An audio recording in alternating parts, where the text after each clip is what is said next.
Dear friends, welcome to this week's virtual Drasha. This week we have the incredible privilege of Parshas Kisavon. The Parsha begins with the beautiful, meaningful, and dramatic mitzvah of Bikurim, the obligation that the farmer has to bring his first fruits to Yerushalayim, to the Beis HaMikdash, and hand the basket over to the Kohen. And as part of this mitzvah, the Torah recounts, actually the Mishnayos in Maseches Bikurim recount the incredible fanfare that went along with this mitzvah. And the farmers would be bringing their first fruit.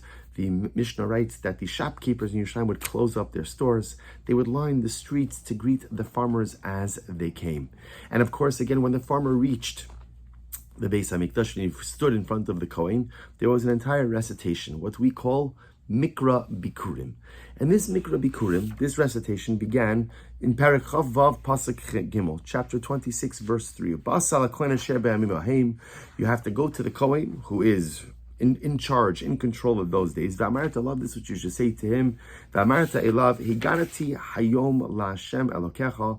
I hereby announce, I say before HaKadosh Baruch Hu, my God, Kibasi ala aretz asher nishpa Hashem lavosinu laseis lanu, that I have come to the land that Hashem has promised our forefathers.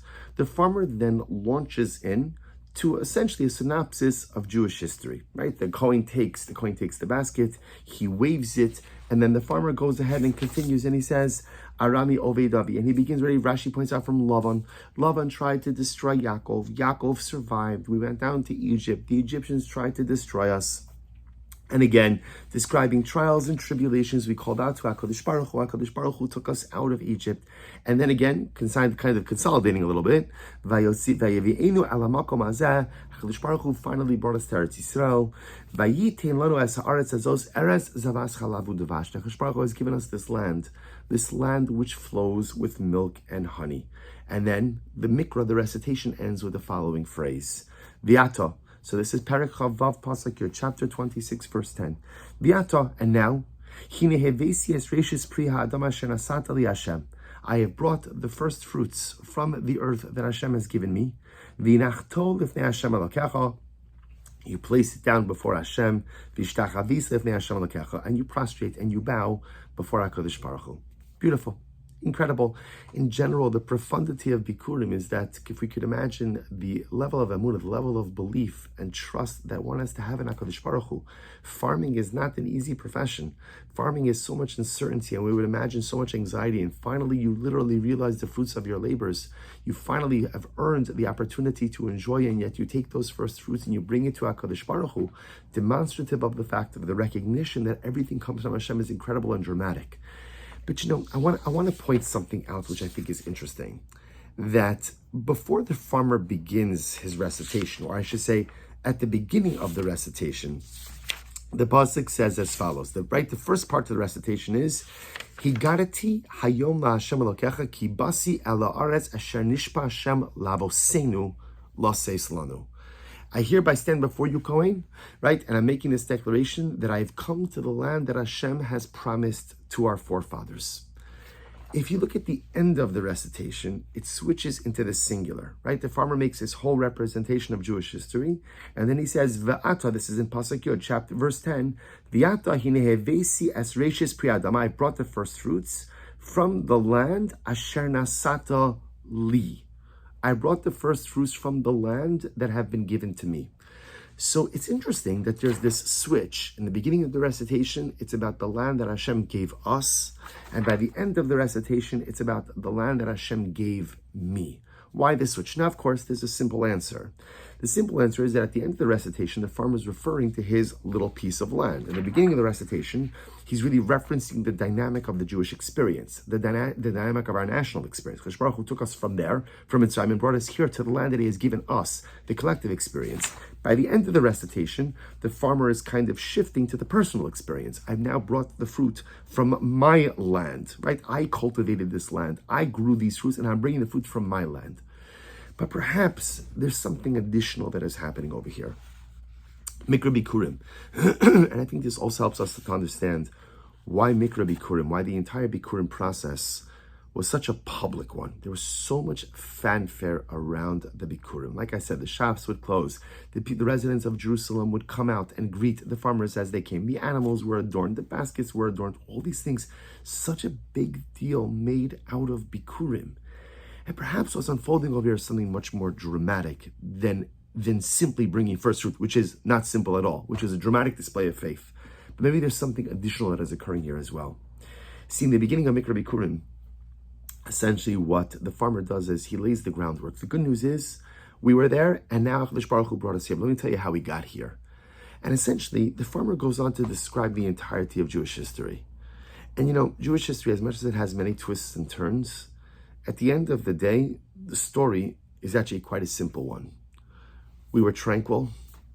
Someone came and tried to destroy us and disrupt that tranquility. And someone unleashed barbaric brute force against us, sometimes with hands, sometimes just through machinations. But our story has always been that someone's been trying to undermine us. So it started maybe with Lavan, and then to Paro, and it's been so many others in between. The story of our people is the story of war, of enemies, of combat. Sometimes the combat takes place on an open playing field. Sometimes it takes place in the minds and the machinations of our enemies. But at the end of the day, there's always this struggle. And so on a national level, right, the farmer says, Arami Ovedavi, and Rashi points out that begins with Lavan. And then again, Ve'eroa, son of they made our lives difficult. But then Baruch Hashem, Libon Shalom saved us, and thank God we are here. And the farmer goes through this entire synopsis of Jewish history. And then I think something happens in the farmer's mind. Because, dear friends, you ever have this moment, this like epiphany moment, where you recognize that the story of our nation is also the story of us as individuals, just on a much smaller scale. The story of the Jewish nation has been, we say it in Pesach, Shebechol davadar omdim alinu lechalosenu. In every generation, something happens. And in every generation, someone rises up to obliterate and to annihilate us. And sometimes it's clear, like in the times in which we are living, like the events which were triggered from Shmini Atzeres, Tavshin Pei Daled, Simchas Torah Tavshin Pei Daled, October 7th, where we see that there's an enemy. And that brutal enemy, that brutal enemy which literally attacked Klal Yisrael on October 7th, has ignited a flame of enemies globally. And we see it, and we experience it, and we feel it. But the incredible part of our story is, with all of the adversity, all of the tragedy, all of the loss, we always rebound. The Ribbon Shalom, we say to him, Vayivi'enu ala makom hazeh. Kadosh Baruch Hu brings us to the makom for the farmer's Eretz Yisrael. Vayitel us eretz hazos eretz avas chalav udvash. And then the farmer has this moment. He's like, you know what? That's my life also. Because, dear friends, don't we all experience this in our own ways? That life is tranquil, life is good, things are going according to plan, and then there's an enemy. Now, the enemy may not be something external. The enemy may be my own internal self-sabotaging mechanisms.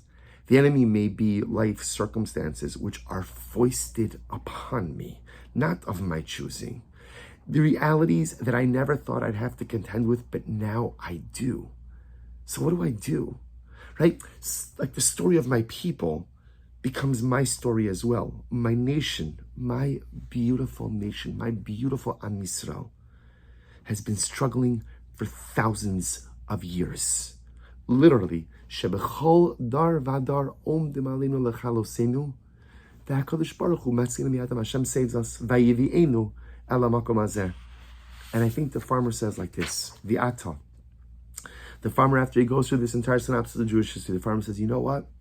V'ata, now in this moment I'm thinking about this. Hine hevesi es reishis peri ha'adama asher nasatali. The farmer says, you know what? It just clicked. I know what my avoda is. You see, Chavra, each of us have the Adama. We have the earth that Hashem has given us. What's your Adama? Your Adama are your life circumstances. Your Adama, excuse me, is your reality. That's your Adama. That's your Adama.